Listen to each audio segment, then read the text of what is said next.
Okay, our recording is now on, so I'm going to get started. Thanks for the feedback on how you learned about our program. That helps us a lot. And I'd like to start the program by saying that we're glad to have you again for our final program of the year. And again, we'll be addressing water, the topic in the area this year. Am I right? Okay, tonight's topic is Texas drought, the new normal, ?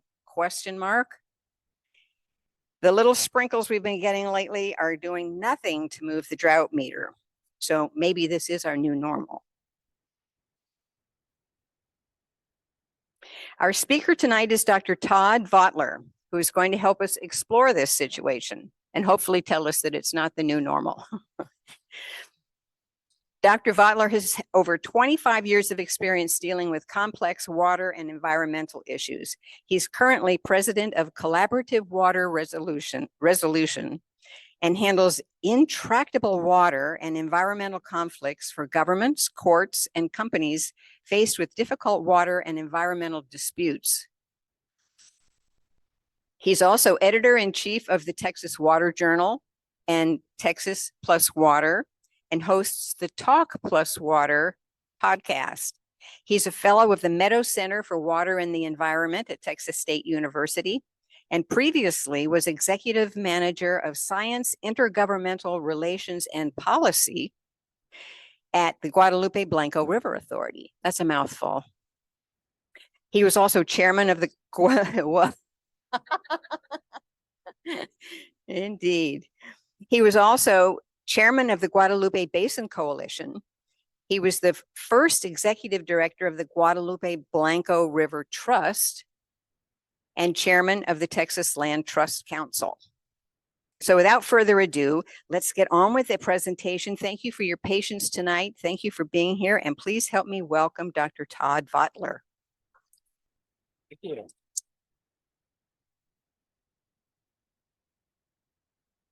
Thank you for that introduction. Is that working correctly? Can everybody hear me? Okay.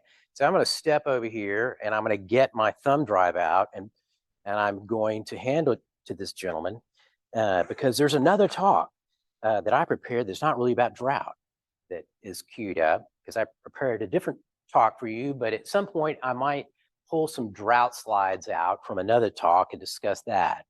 But I'll start with a little bit of a story. So my first trip to New Braunfels was in the summer of 1994.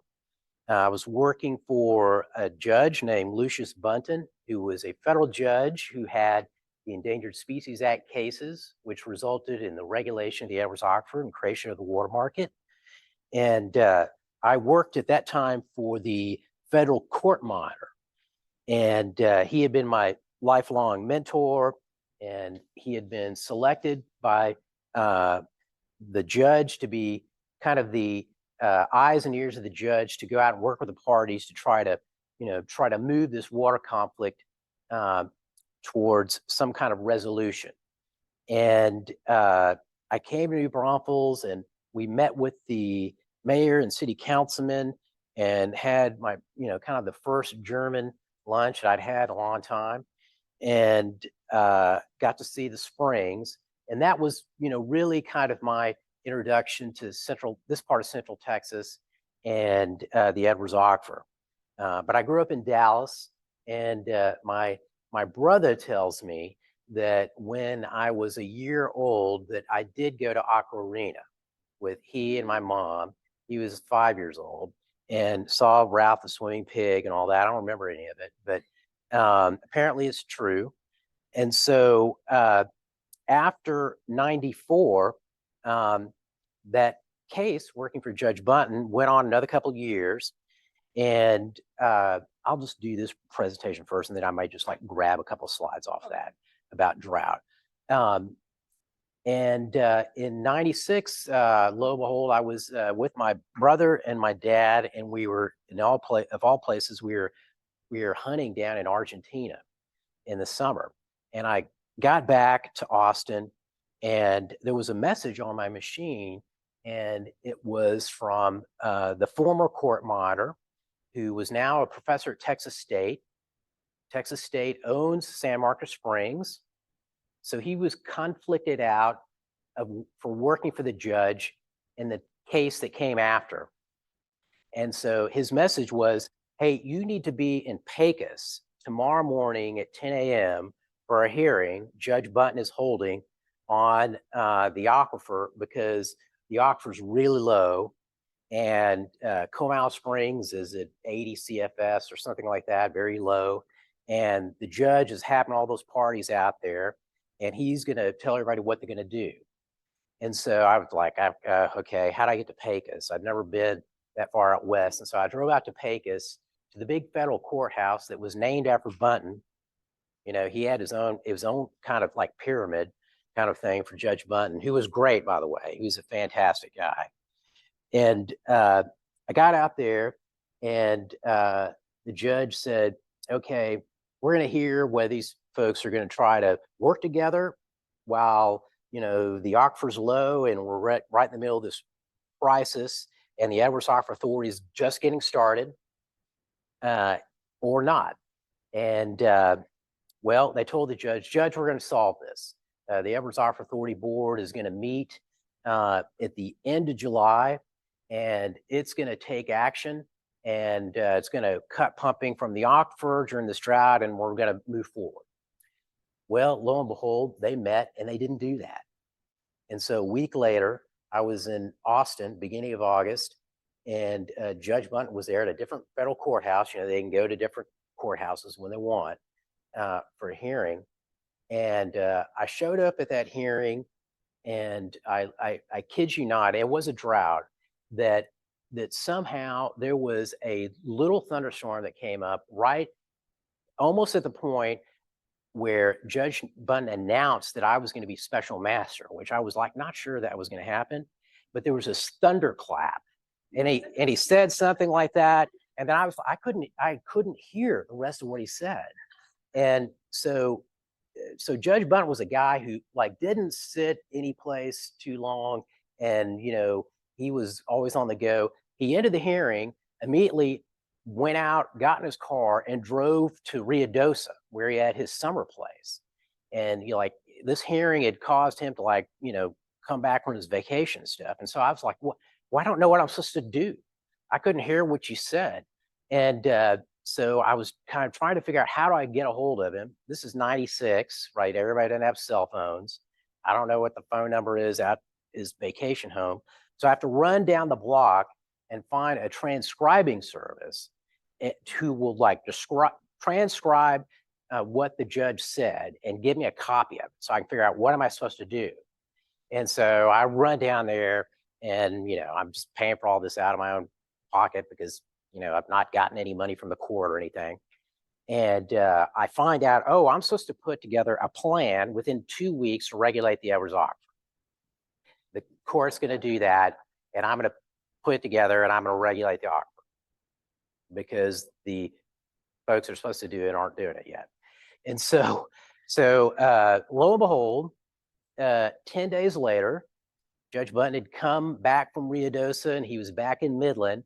I was out in Midland, and I was in his courtroom, which was empty, and I was furiously working on the plan, like trying to finish it and give it to the judge who could look at it, and then he was going to order it into effect. And that's exactly what he did. And so the good news is that I had put together 2 similar plans for the judge in the 2 summers before that with the court monitor. And so because conditions were changing, and there were now, you know, an Edwards Aquifer Authority in theory that could manage the aquifer, this plan had to be different than the other plans when there was no Edwards Aquifer Authority. And essentially, I was going to be driving around and seeing, you know, are people irrigating? Are they not irrigating? You know, how much water SAW's using, Bear Met using, remember Bear Met? You know, all those folks. And I put that plan together, and it was the only one that was ever ordered into effect. The judge said, okay, come September 15th or something like that, October 1st, you know, this is how the aquifer is going to be regulated until the Edwards Aquifer Authority is able to regulate it, and we get out of this water crisis. So I kid you not, we had 8.5 inches of rain a week later. And it ended up being like one of the wettest Augusts in San Marcos and New Braunfels. And the aquifer went like that. And so I was like, I have to do anything now. And so I like barely by the skin of my teeth escaped what would have been an interesting experience, trying to tell 1.5 million people how much water they can use on an emergency basis during a drought, and being able to know how much they were using, who was using, who shouldn't be using. So just a little bit of history, how I kind of got involved with the Edwards Aquifer and got to know New Braunfels. And of course, when I worked for the River Authority, GBRA, I'd spent a lot of time here in New Braunfels. And so I'm looking for the clicker, and I'm going to go ahead and start my presentation.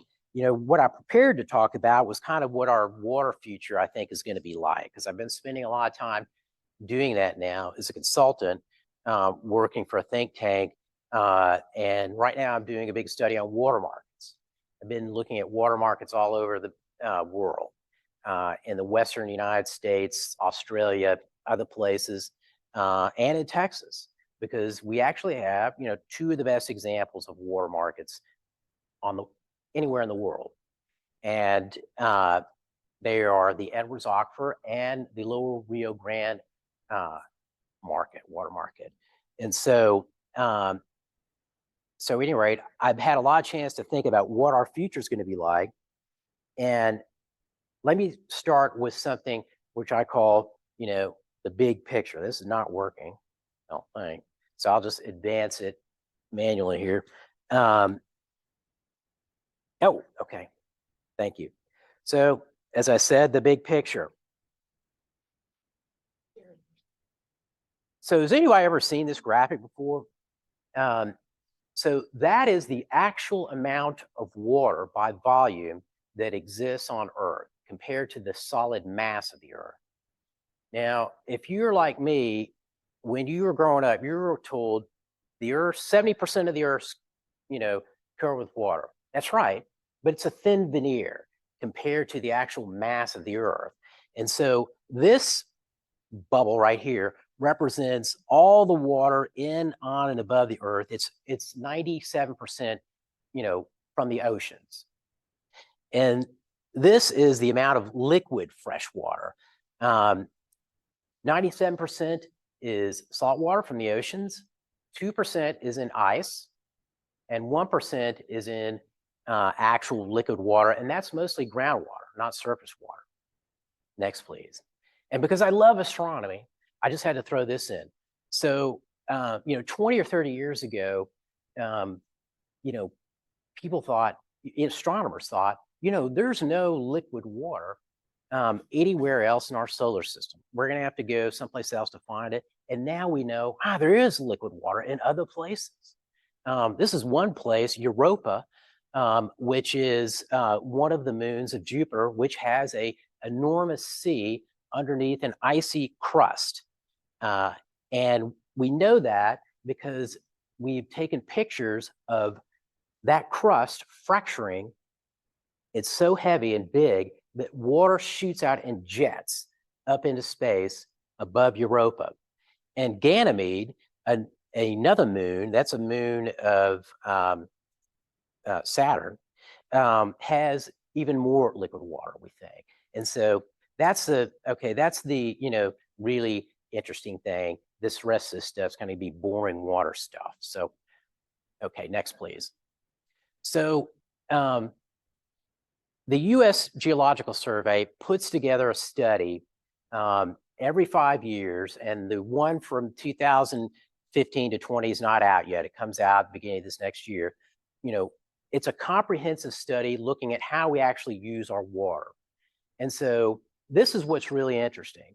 If I told you that in 2015, we used less water than any year since 1969, would you be shocked? Because that's the truth.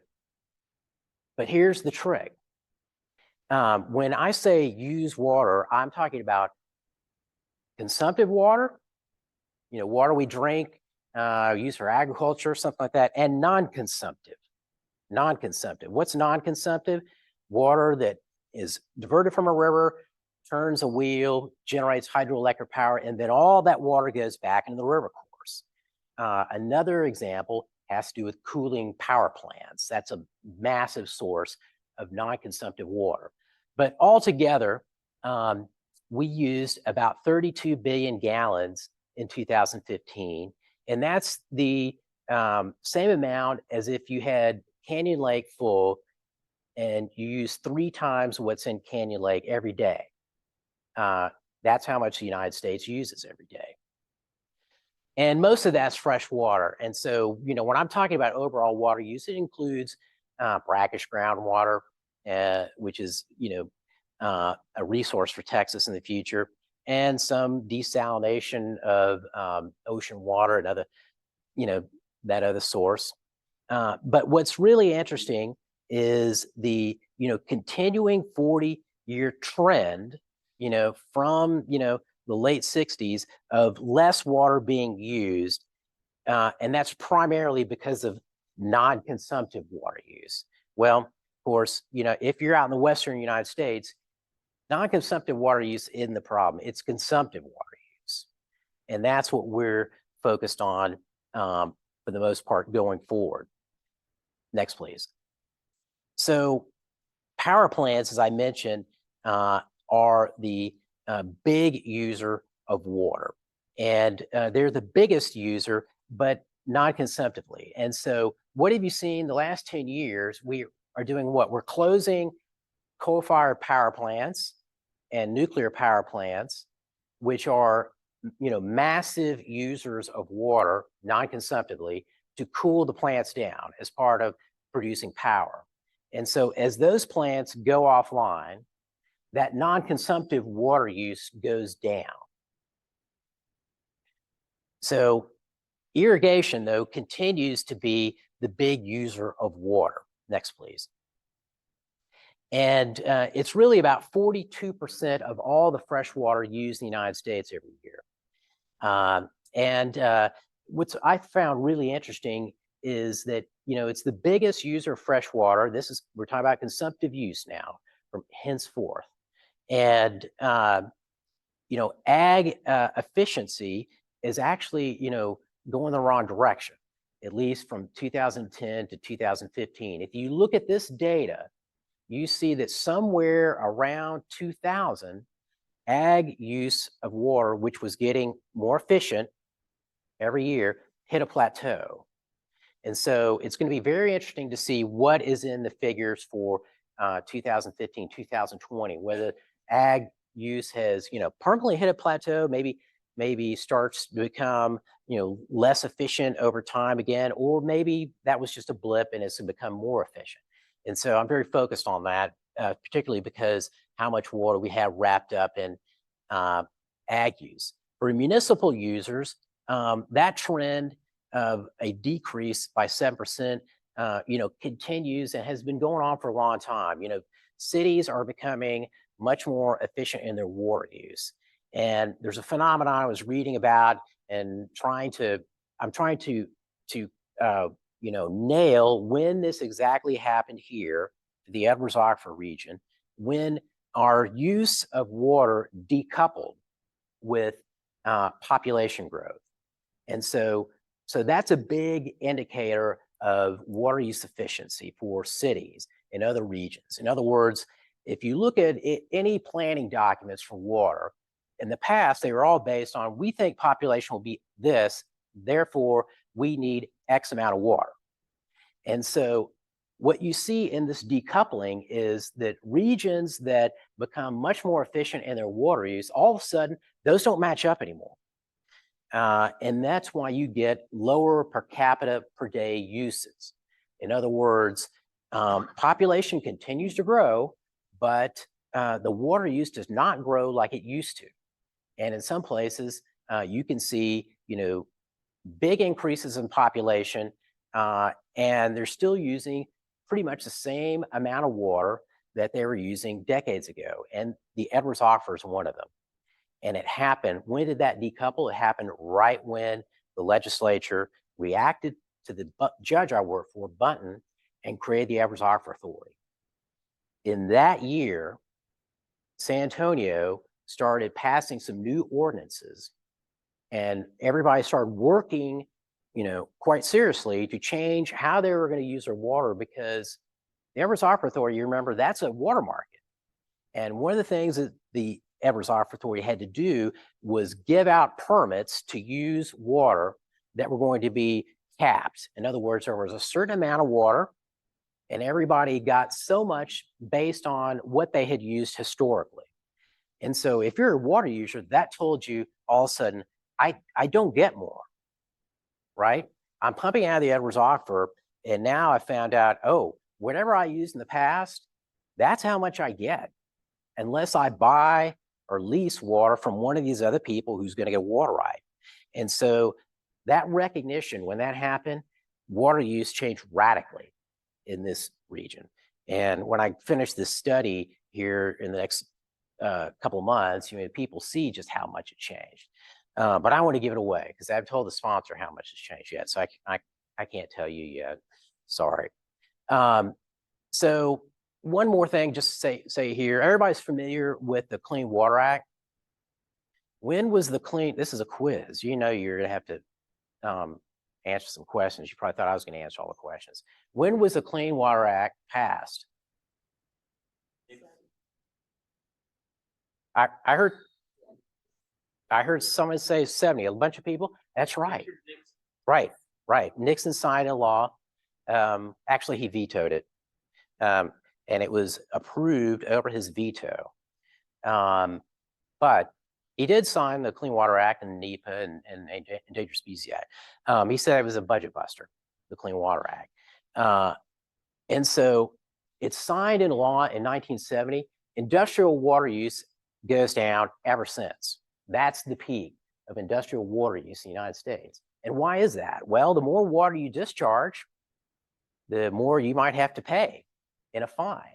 And so, industrial users of water all of a sudden started saying, look, we're going to find ways to, recycle our water and keep using it in our facilities and use less water. And they did. They've done a really good job of doing that. But that's what caused that trend, is the passage of the Clean Water Act and the discharge of water into waters of the United States. Next, please. Okay, urban landscape irrigation. This is the one that always gets me, because my wife is from New Orleans and she wants a really, really green lawn. And I keep saying, well, it's really expensive here in Austin because, we got to pay more the more that we use. And, I want to take all the grass out and put, cactus in and stuff and rocks. And so she's not too excited about that. So we go a few rounds over that every once in a while. And so next, please. But this is what I find amazing. Now, this is a 2017 study, but 40.5 million acres in the United States were calculated to be in turf across the country. It's a little bit bigger size than Iowa, and that includes golf courses, not just your lawns, but golf courses and medians and things like that. There's some cities have grass in the medians and all, and it used in that year, we estimate 2 trillion or 20 trillion gallons of water, which was that's how much we used in that year to irrigate all our crops. And so that's a massive amount of water. And so I get pretty excited, when I think about, how much we use in landscape irrigation, because I think, boy, that is the, real opportunity to stretch our water supplies, is, figuring out some way, to reduce less. And there's so many ways to do that. I'm sure, there are many people in this audience who are much more of an expert on that than I am. But, all sorts of grasses that use less water and xeriscaping and all sorts of stuff. And of course, if you read the newspaper, that's what's going on in Las Vegas. they have undergone a massive program to take out lawns and saved a lot of water. I've been out there and had a couple of tours. It's kind of amazing what they've been able to do, but they had to, right? Colorado River out west is really feeling the effects of climate change. Next, please. So now we're down to the two important states, California and Texas. And so California uses about 9% of our water in the United States, fresh water, and Texas is right behind at 7%. Those are two states, are kind of the leaders in terms of water use, using the most water, I should say. And this is what I find really interesting. So, California uses 80% of their water for agriculture, and it produces ultimately 3% of California's GDP. And so, you look at that and you think, wow, there's a disconnect there. Well, there is a disconnect, and it has to do with our system of surface water management, which is done under something called prior appropriation, which is a law. It's a law that's found in every Western state pretty much uses it. And essentially it goes like this: first in time is first in right. If I was using water out of a river and, I filed a notice with some government agency or county government or court back in the 1800s, everybody who comes after me, is junior to my use, meaning when a drought comes along, everybody who has a priority date that's junior gets cut off before I do. I can keep diverting as long as there's water in the river, and I can, ask a court or an agency to shut off the junior diverters. And so if you have a water right on the Guadalupe, for example, some of the really old water rights from the 30s and 50s,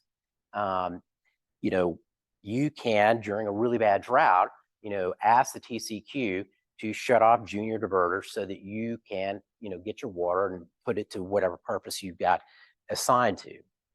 Next. And so as you see, climate change is creating a lot of conflicts out west right now. The Colorado River is a real problem. The commissioner of reclamation is somebody I know. I used to, when I was working for GBRA, I'd go up and work with her in DC. And, she's got a big problem. I mean, she's trying to figure out how the shortage can be divided among those 7 states. And it's really complicated based on a number of things, but not only because the states in the upper basin, have a different way of managing water in the Colorado River than the lower basin states do. In the upper basin, it's more of a kind of a correlative rights situation. In other words, there's so much water and everybody gets so much of it. And when there's less, everybody has a haircut, right? Everybody has 10% less. Everybody has 20% less. It's not the way in the lower basin. The lower basin is based on prior appropriation, which I was talking about, and that makes it really complicated. But think about this. So the way they got into this problem is when the federal government sat down with those states in the 20s, I think, and said, okay, we've got to figure out how much is everybody going to get out of this river so that you'll know going forward in the future how much water you have. Well, they base it on what they had in terms of data they collected on the amount of water in the river, which, hey, that's the way to do it. You use, your data to figure out, what are you going to be able to rely on. Problem is, the previous years had been a very, very wet period. And so they divided up the water in the Colorado River based on an historically wet, era. And then what happened? Well, it reverted to normal, and there was a lot less water to divide up, but enough for everybody to get along. Now we're in, a mega drought, a drought that's, been going on for essentially over 20 years. And now you're dividing up a shortage. Who's going to get, the empty sack, right? And some of those states don't really use much of the Colorado River yet. Utah doesn't really use much. You know, their legislature is pushing right now to start using it because they're afraid, well, if we don't get this project going to claim some water from, we're never going to get any water from. And so, you know, that's counterintuitive. You think, well, why would you press to get water out of a resource that can't supply it? Well, they're reacting to the law and they're saying, gosh, if we don't start using it now, that's it for us. We're really going to be left out in the cold. So the big issue has been declining snowpack. And there's a new study came out not too long ago that shows that, you know, snowpack has really been declining by, in some places, 50 to 75% since the 1950s. And that's, you know, where the water comes from that gets, you know, these states in the Colorado River, you know, through the first several months of the year. And so you probably saw last year, the beginning of January, they had a massive snowstorm in California. And everybody thought, oh, thank God, you know, we're really going to get a lot of water in these reservoirs that are really, really hurting. They had like a record January or December or something like that. And then it quit snowing. And they ended up with less than average, which was you know, that was kind of heartbreaking to them. But, you know, here in Texas, you're not totally isolated from the impacts of less snowpack because remember, the Rio Grande starts in southern Colorado. And I'm going to show you kind of the reservoir where New Mexico delivers water to Texas, and you'll be shocked when you see how much water is in that reservoir. Next, please. Well, you're going to see it now. So this is Elephant Butte Reservoir, and you know, this looks complicated, but it won't be after I explain it. Essentially, there's 2,500,000 acre-feet of water that can be stored in this reservoir in good times. Or actually, that's the dead pool. It's 2 million acre-feet where that dotted line is, right? That's full.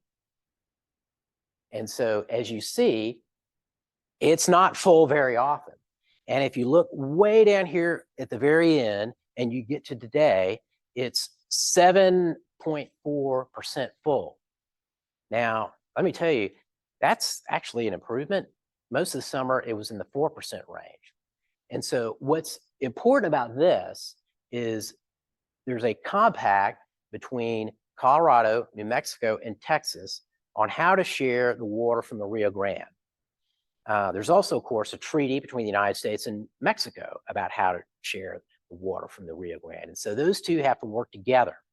But if you're a state, an upstream state, New Mexico has to release water from this dam to meet the needs of Texas under the compact, you know, how much water that we are due out of that system every year. And if you can see, 7%, there's not much to release, right? And to make things more complicated, I don't know why Texas agreed to this. Texas agreed to letting Elephant Butte Dam be the place where we, you know, get the releases from New Mexico. It's 120 river miles upstream of the Texas border. And so what's happened over the decades since that compact was signed, a massive amount of irrigated agriculture below that dam, right along the Rio Grande, pumping out of the alluvium.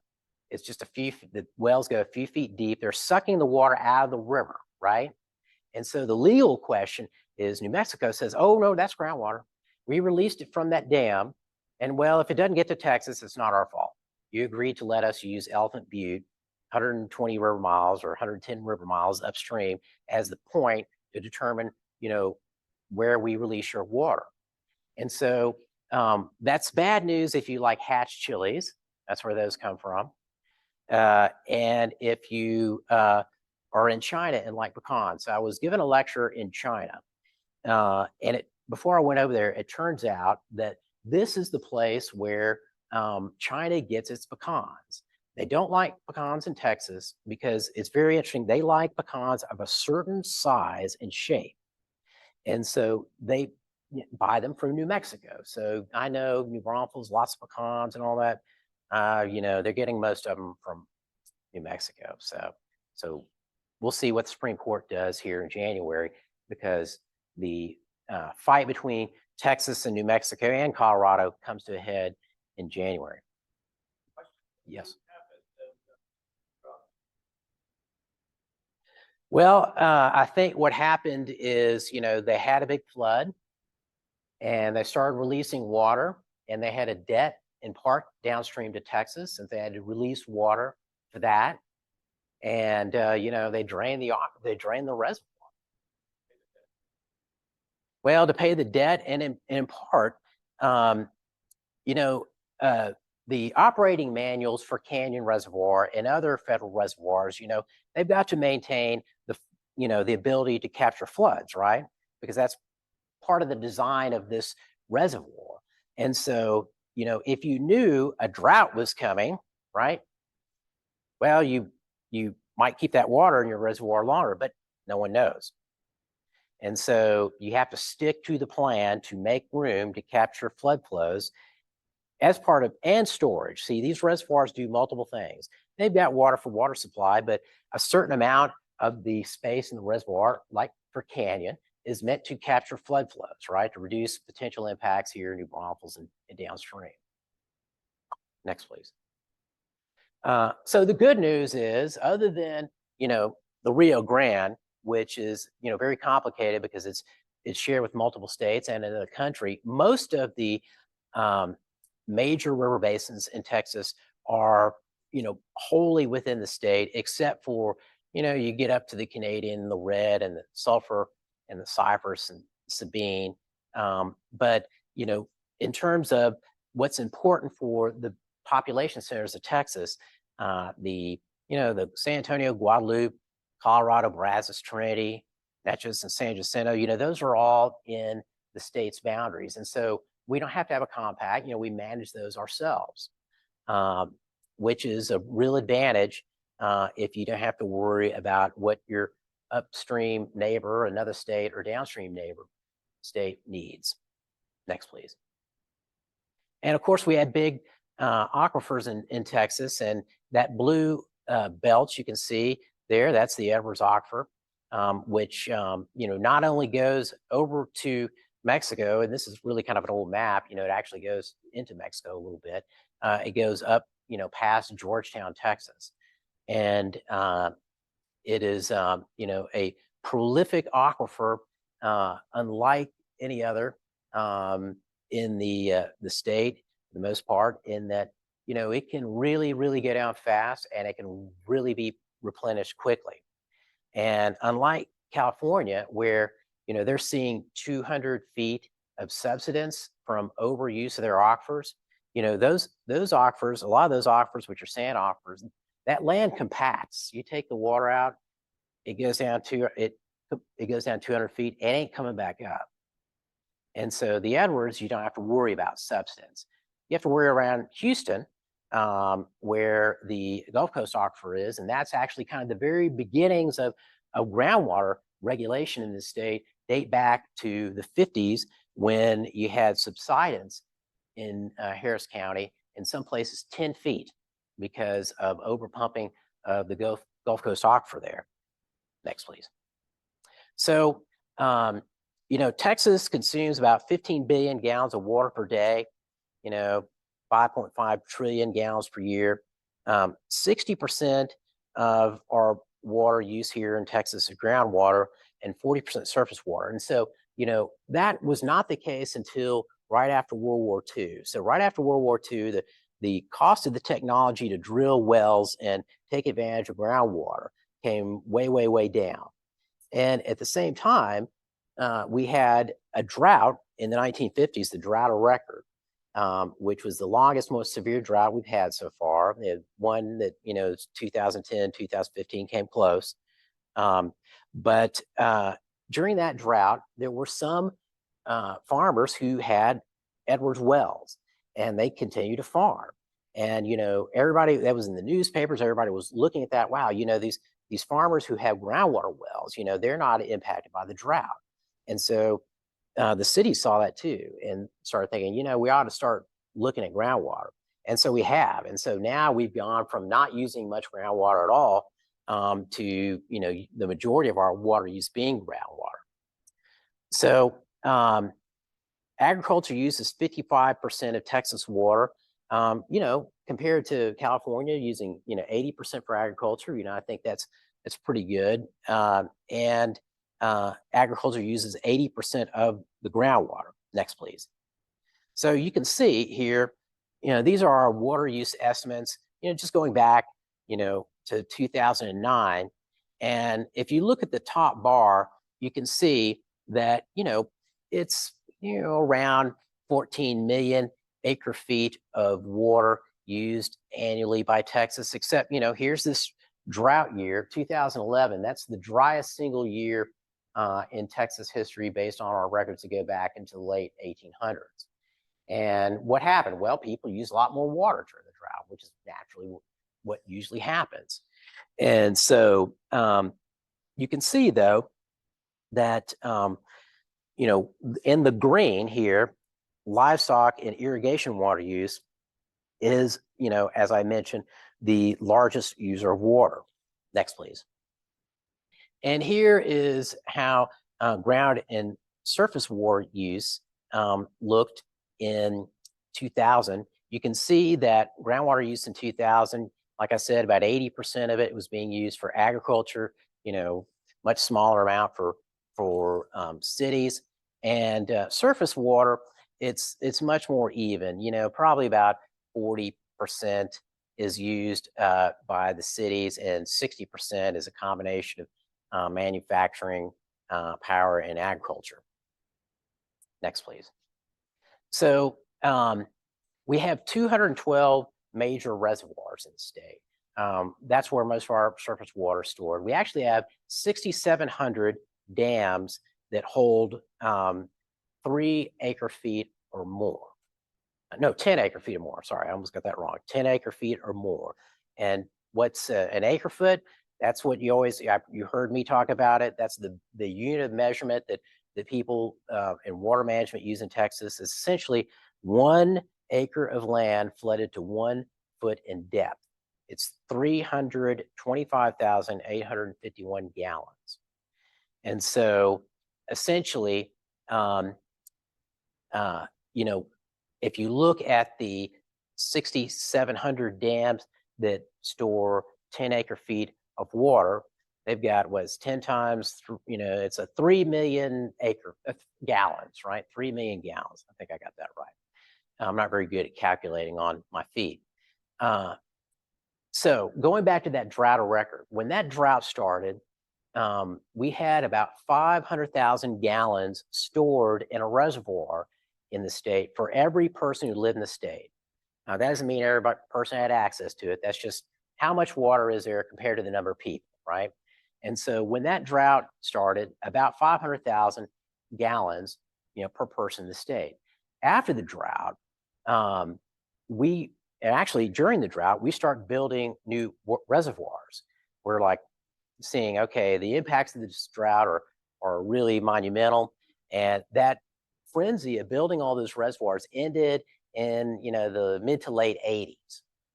And so by the mid to late 80s, instead of 500,000 gallons being stored for every person in the state, we had 1.5 million gallons for every person in the state. By 2012, we're back down to 500,000, or down to 500,000 gallons again. So what happened? Well, we stopped building, reservoir projects in the late 80s, and the population rose dramatically right after that.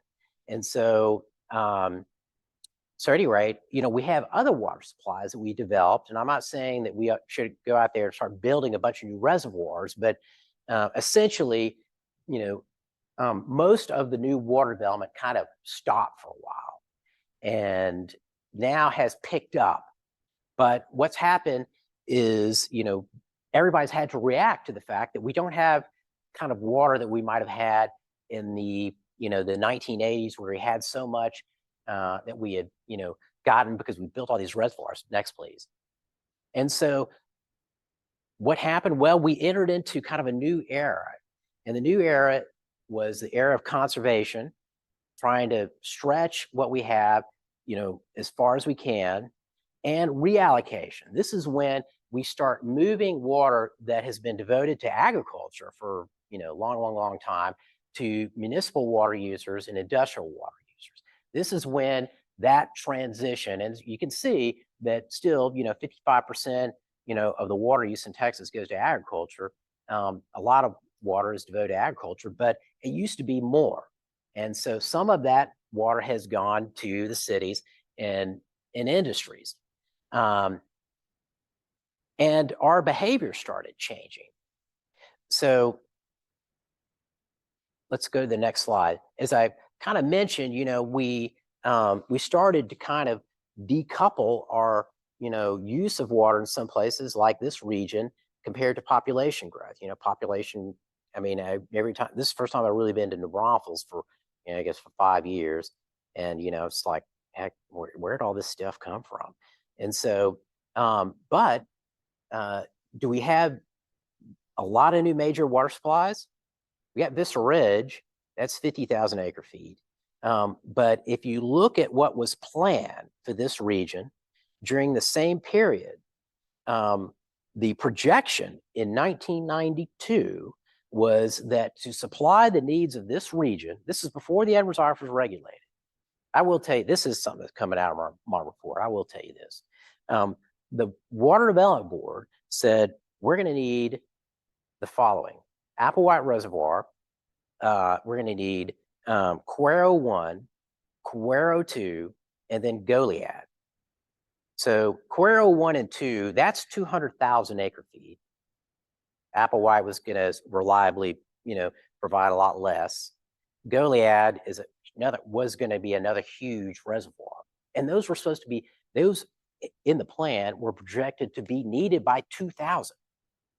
This is 1992, and the state is saying, this region's got to have it. The demand never materialized because our relationship to how we use water in this region changed fundamentally when the Edwards Aquifer was regulated and the water market started operating. Okay, next, please. So, fast water versus slow water. This is kind of an eclectic mix of stuff I'm giving you, but I'll pause for a question. Yes, ma'am. Alfalfa.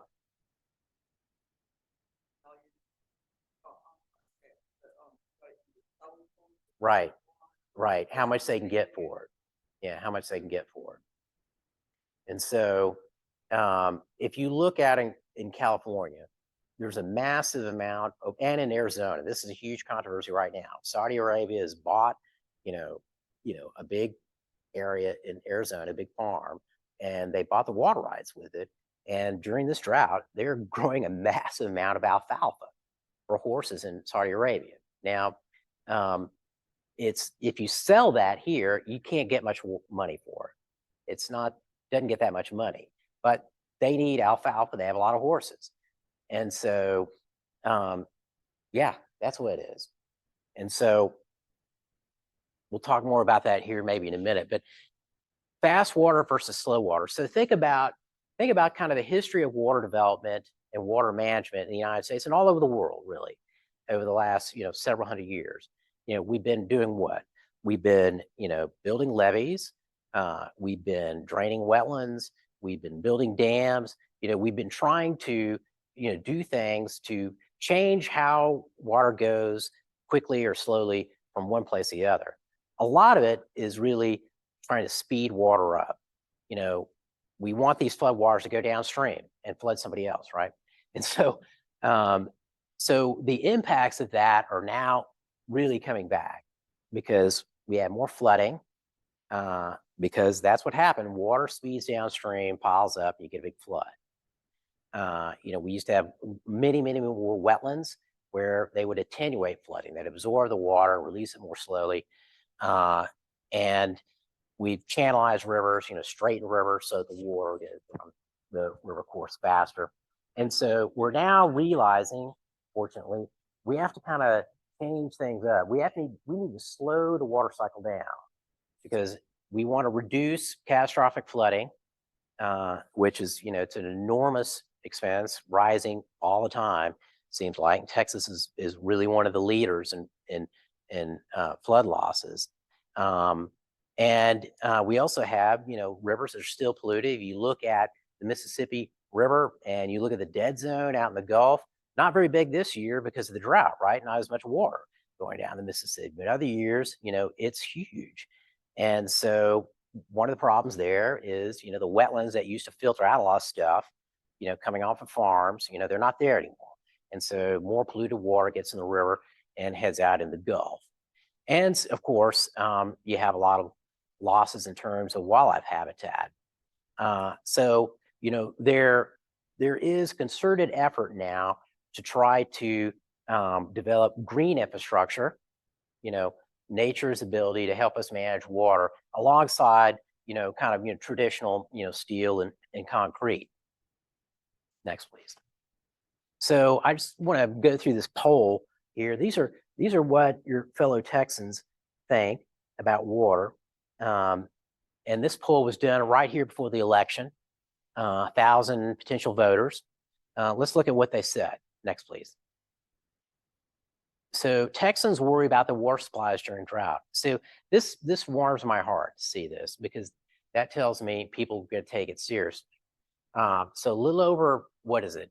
Little over 55% are either extremely concerned about water supplies during future droughts or this drought we're in now, or very concerned. So I look at that as good news.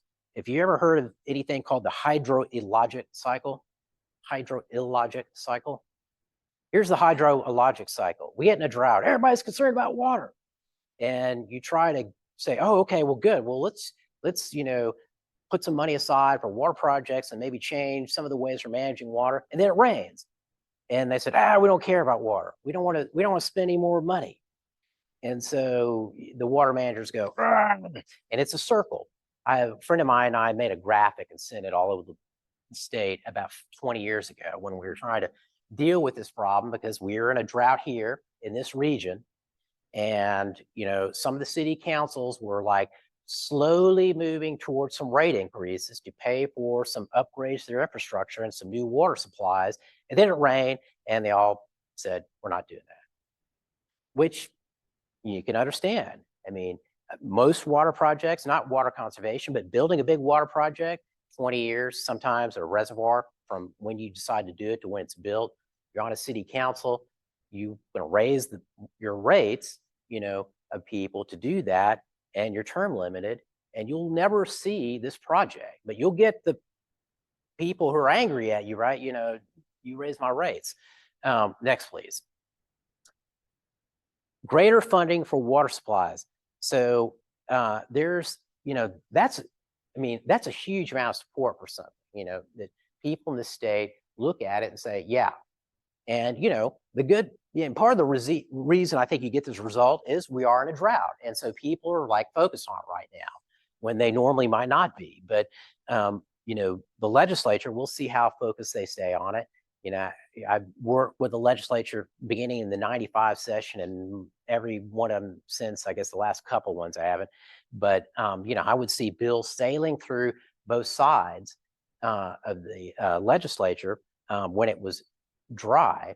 And then lo and behold, it would rain in March and those bills were like, sorry, they ain't going anywhere now.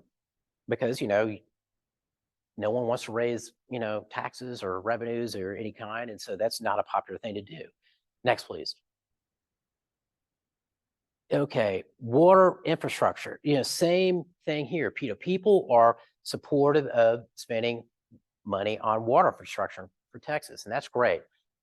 If you paid attention over the last year, President Biden signed into law something called the Bipartisan Infrastructure Act. And that, it put an enormous amount of money into removing lead pipes, upgrading water treatment plants, upgrading wastewater treatment plants, helping with irrigation efficiency. It's the biggest investment in water since the Clean Water Act in 1970, by far. And it's gonna make a profound difference. The good news here is that there seems to be support for the state upping what it is spending on water. That's the Infrastructure Act, that's federal money. But this is state money. Next, please. So, frowny face. What's the future going to be like? Well, people say, oh, we're out of water. We're not out of water. We're never out of water, really. We're out of inexpensive sources of new water. That is true. That's a true statement.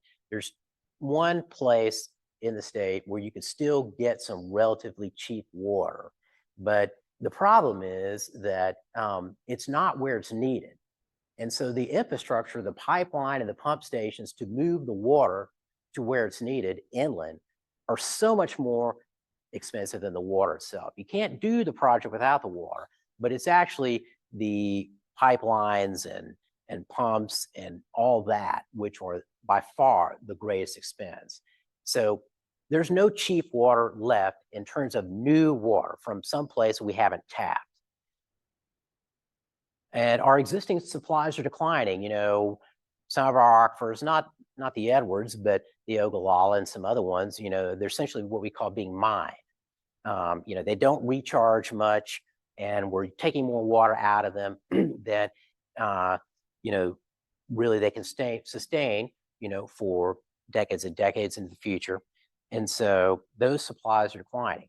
For our surface water reservoirs, they're slowly filling in with sediment, which is, that's designed. I mean, we know that's going to happen in advance.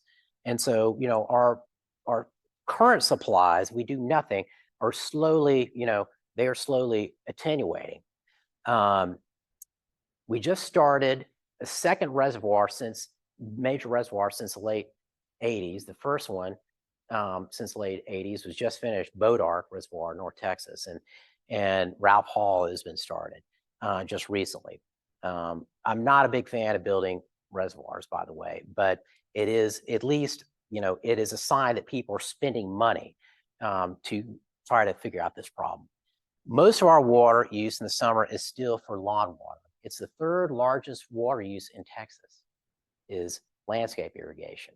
And, it happens, think about when it happens. It's June, July, August, and September. When are we, facing the lowest, levels in our lakes and our rivers? June, July, and August, right? So you don't want it's bad to have your peak demand then when, Mother Nature is like trying to combat, a drought. And the future is going to be hotter and drier. Next, please. But there's good news. So I can't just tell you all these horrible things and run out the door. I do have a conscience. Next, please. So water reuse. We used to wastewater, let's get rid of that. Let's put it in the river and send it down to somebody else and let them worry about it, let the river polish it, whatever. We're like, I don't know, we don't want to let our water out, right? We're gonna be reusing it in the future.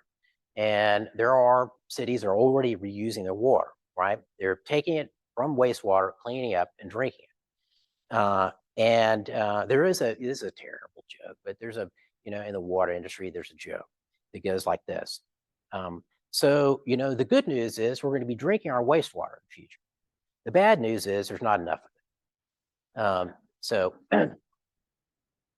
And if you think about wastewater, for example, if you go up to Dallas, the Trinity River, used to be very low in the summers, but, not, the last 50 years because of all the water was being released from wastewater treatment plants upstream in Dallas, Fort Worth. A lot of flow in that river result of that. But in the future, they're going to be releasing a lot less, I think. Next, please.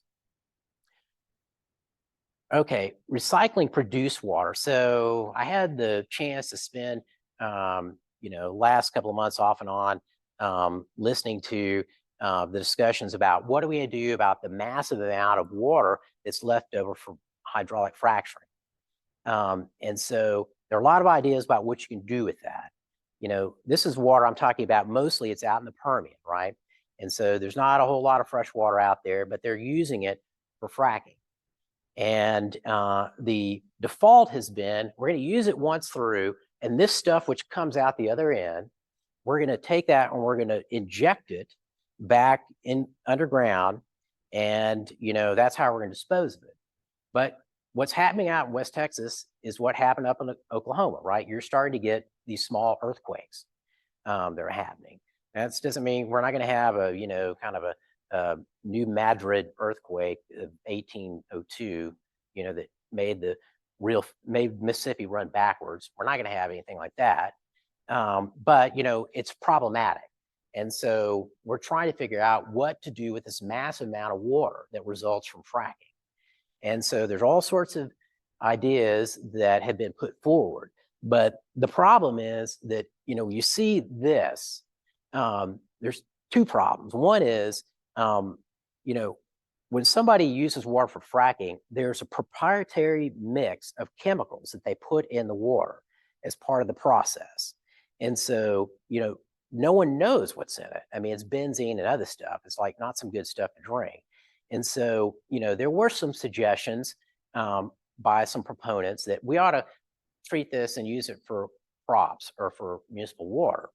Well, you know, the immediate objection from a lot of us was, well, we don't know what's in it. And so you can't do that if we don't know what's in it. You know, you got to tell us what's in it. Well, they don't really want to, you know, divulge that. And so the second thought came, well, you know, maybe we can use it for something else. So if you think about it, our drinking water, like this right here, you know, this has, for it to be drinking water, it has to have less than 10,000 parts per million of stuff in it, like salt, less than 10,000. You go to the ocean is 35,000. Okay? That's a lot of salt compared to what's in here, you know, 3.5 times as salty. This water is between, what was it? 120,000 to 250,000. So it's up to 6 times as mineral laden as the ocean, mostly salts. And so it costs a lot of money to get the stuff out of the water. And so, you know, treating it and using it for something, it's hard to do because it's going to be super expensive to treat it, to use it for something, anything other than using it for fracking, which is like the thing that I think makes most sense because it doesn't have to be pristine to use for fracking. You really can use anything. But so anyway, you're going to hear a lot about that this next session. There's going to be a lot of discussion about what to do with this produced water. Next, please. But this is good news. So, you know, we're talking about the revolution in the use of groundwater, fresh groundwater. Well, the next one is going to be brackish groundwater. You know, groundwater that's got more than 10,000 parts per million of salts in it, but less than 35,000, like the ocean. And so the good news is these zones have been identified where we can develop brackish groundwater and it doesn't interfere with the use of fresh groundwater or cause any other problems. These are places where there's a green light to use this resource in the future. And there's a lot of this brackish groundwater in these aquifers that we used to think, you know, not all that long ago was, oh, this is like, we got brackish groundwater, you know, dang it. Oh, but now we're like, brackish groundwater. It's going to be worse in the future. And the really good news is that you see up here kind of in North Texas, you know, looks like there's a lot of opportunity for the Dallas-Fort Worth region to maybe take advantage of that because they are very, very focused on surface water reservoirs. They have a lot of surface water reservoirs and they don't use any groundwater. Next, please. What do you do with the salinity? So you do desal? Yeah. So that amount of salt you can handle, you can dispose of that efficiently. Well, you know, they put it in salt domes or some places you can reuse it. The problem with fracking is it produces the volume is so much greater in terms of the salt that it produces that we can't handle that volume. Next, please. Aquifer storage and recovery. San Antonio, I remember the first discussions when I was working for Judge Bunton when we were looking at sites for ASR. And we went over there and looked at, what Bear Met was talking about, which ended up being, where this ASR facility is. But essentially, this is great technology where you can take an aquifer that you're not using for drinking water and take your fresh drinking water from the Edwards and store it in another aquifer and pull it out and use it when you can't use the Edwards because the springs are too low. And so in an operation like this aquifer where you store groundwater from the Edwards acts as an underground reservoir. You put the water there and it doesn't really go anyplace. It stays pretty much in the same place. And it creates a bubble, essentially, of fresher water than what's around it. And when a drought comes, you can pull that water out and substitute for pumping from the Edwards aquifer. And so this ASR facility that SAWS now has about 200,000 acre feet stored. So it's a lot of water that's in it. And so there are opportunities, El Paso's done this and some other places have, but there's more opportunities across the state to do this as part of the mix of supply options in the future. Next, please. As you can see, here are all these places, and this is not all just where you could do groundwater storage. You can treat surface water and put it down there and save it too. And so there's going to be need for these types of projects as well in the future. Next. So we have natural allies. When I talked about slowing the water cycle down, I don't know if you've seen all the stuff about beavers lately, but man, beavers are hot. They are hot. People are going crazy in England because they reintroduced beavers there for the first time. And, they're seeing the impacts of that. Out west, we're struggling with wildfires. And, we've now seen, I took this slide out, unfortunately, but we now see where beavers have managed to reestablish themselves. Those areas do not burn like the areas that don't have beavers. The riparian areas where you have beaver dams act as a fire break to a certain extent, and also an area to repopulate after the fire has gone through and wildlife has survived in those areas. But they also preserve water quality. You have an area that doesn't have beavers, it's hilly, the big fire comes through, what happens to that soil? It ends up in those rivers, right? And so there's a huge effort to help reestablish beaver populations. In a lot of places, it can help with watershed management. And I'll just tell you this real quick story about right after World War II, there were some foresters that recognized this problem. Hey, beavers have been extirpated from all these forests and they could really help us with wildfires. This is in the 50s. And so they got together and they said, hey, we have some beavers and we have all these leftover parachutes from the Second World War. Let's parachute beavers into watersheds so they can get out and reestablish themselves. And they did it. They had to design a wooden box, that could survive landing with a parachute. And, then the beaver could get out. And so they used one beaver for like 13 tests, and that beaver survived all those tests. And then they started doing this, which met with some success. They didn't know back then that you have to take the entire beaver family and transport them, or they'll go looking for their kinfolk.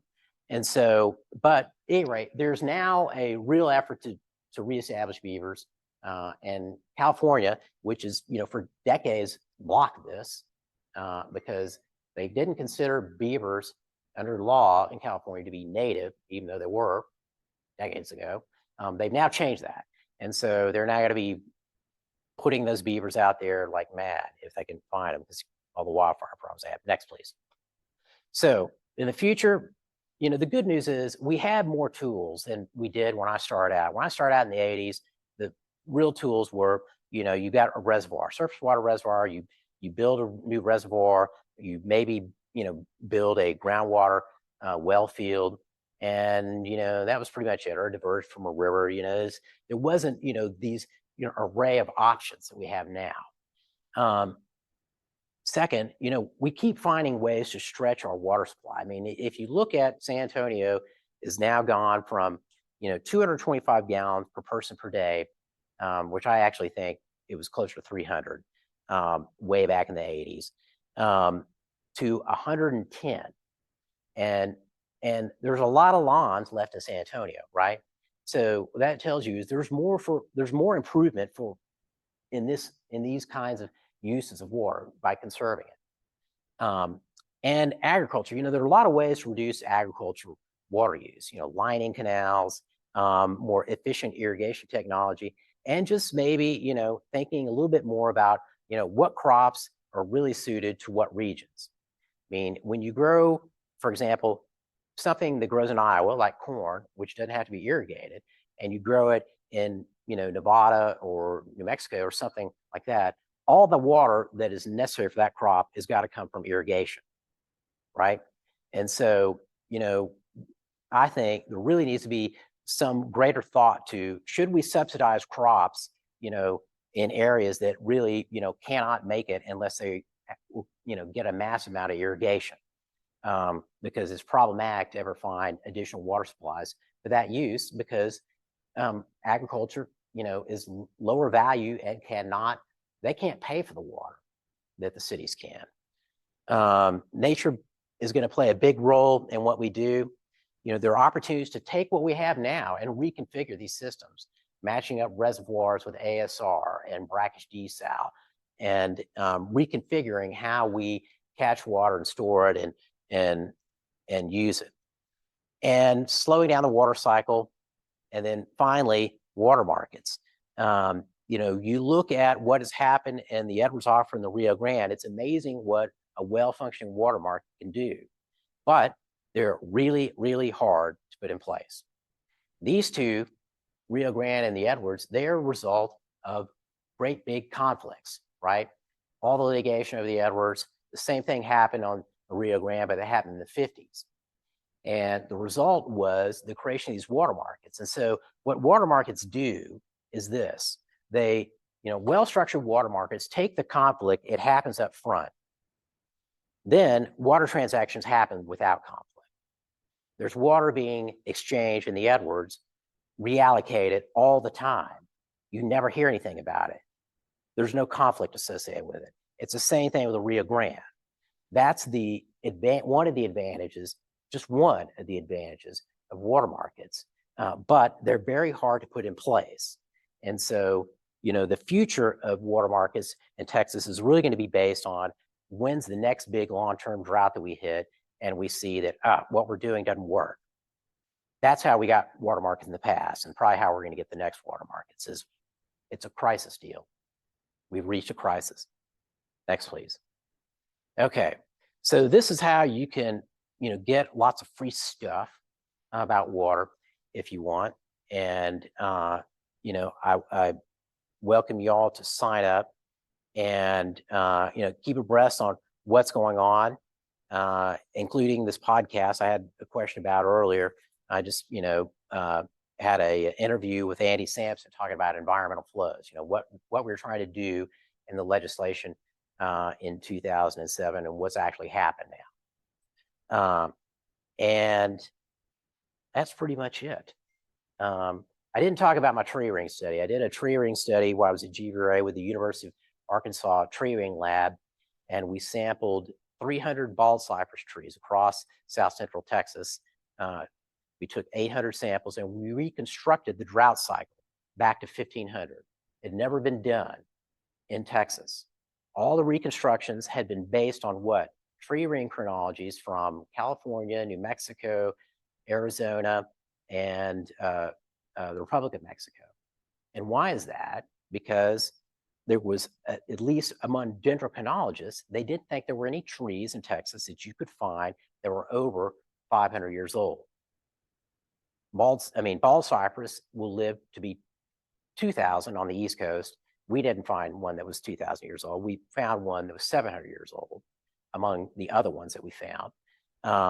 And we were able to reconstruct the drought cycle here so that we know what was actually happening here as opposed to what was really happening in these states around us, and then trying to intuit what was going on in Texas at that time, because it turned out to be very different. But long story short, that drought in the 1950s, the one that really guides everything we still do today in Texas water management, there were 4 that were worse and lasted longer. And there was one from 1697 to 1717 that, I look at that drought and what was happening to those trees, and I think, it would be a calamity. I mean, it's essentially almost no rain for 20 years. And so in the future, you never know when a drought like that's going to start. This drought right now, maybe it ends this spring, maybe it ends next year. As a water manager, you don't know. You cannot tell. You get into it and you're thinking, how do I stretch out my supplies? Everybody doesn't want to be cut off right now because, the drought might end. Most droughts, don't last very long, right? The longer the drought is, the less likely it is to happen. But when you don't know when you get into that drought that's going to last 10 years, that's the fundamental problem. Okay, I'll shut up. Thank you. Sure.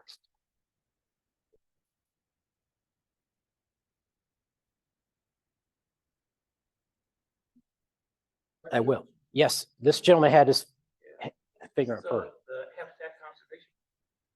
So the Edwards is now regulated through the habitat conservation plan, which your history came up to about when that, how long did it take to develop and get the habitat conservation plan approved, and talk about the steps for a second?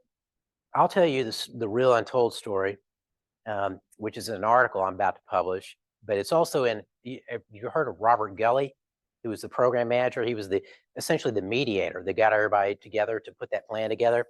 He writes about this in his book. So my job at the GBRA was to see that habitat conservation plan, which was the last element of the litigation. And those were fairly new at that time. Well, this 82 is when Congress, amended the act, Endangered Species Act, so you could do it. And there weren't that many at that point. But my continuous minimum spring flow from Comal and San Marcos Springs during a repeat of a drought of record, that drought of the 1950s, they were trying to take that out of the legislature every year. And there are 2 years when we killed it on the last day of the session, after killing it 3 times, the last one. And that's 2005. And so I told my boss, the general manager at GBRA, and I literally, this is funny, but it's not a joke. I lost all my hair in those 2 sessions over stress, working, doing everything I could, to keep that law from being amended to take out the protections for the springs and the limits on pumping for the aquifer, because that was the key, keeping those in place. So 2005 session, we barely survived, keeping the Edwards Aquifer Authority Act together, not being, raided by, you can guess who. And so what happened was I went to my boss. I said, we have to go talk to the director of the Fish and Wildlife Service and tell him that we're going to have another big series of Endangered Species Act lawsuits starting in 2007, because the pumpers from the Edwards Aquifer were under pressure to reduce their pumping from what the Edwards Aquifer Authority had handed out permits totaling 549,000 acre feet. And the law said by January 1st, 2008, it had to be down to 400,000. And so the people who had permits, they didn't want to give up any water. And so they were pressuring the legislature, just raise the amount of water that can be pumped out of the aquifer. That's the solution. Just do that and get rid of these spring flow protections. And so we made an appointment with the Secretary of the Fish and Wildlife Service. My boss couldn't make it, so I went up there and met with him myself with my lobbyist for 45 minutes. And, I told him essentially, you've just gotten through what happened on the Klamath River in Oregon, which was an absolute debacle for the Fish and Wildlife Service. That's going to be nothing compared to what's going to happen in the Edwards Aquifer. If we have to go through this again, another period of this litigation. No, there was nothing.